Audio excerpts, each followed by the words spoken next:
lontani.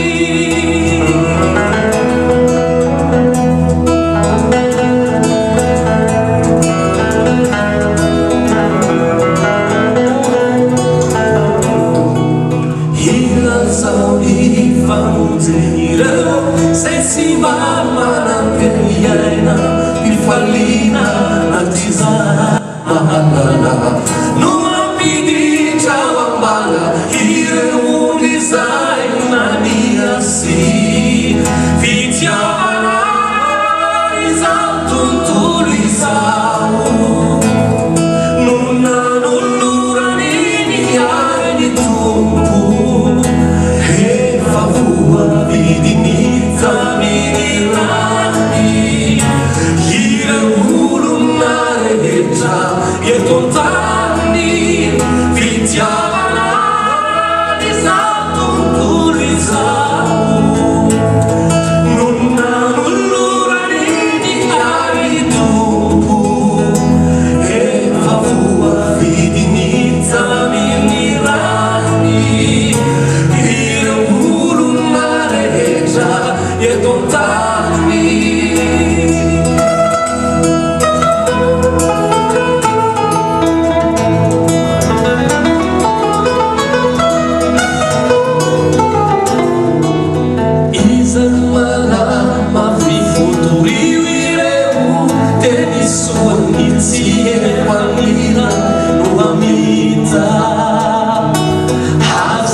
izy uemo manolona tupitarika nidiana fitiavana izao tontolo izao no nanolorany ny ainy tompo efa voavidiny taminy rany ireo olona rehetra eto antany fitiavana izao tontolo izao no nanolorany ny ainy tompo efa voavidiny taminy rany ireo olona rehetra eto antany.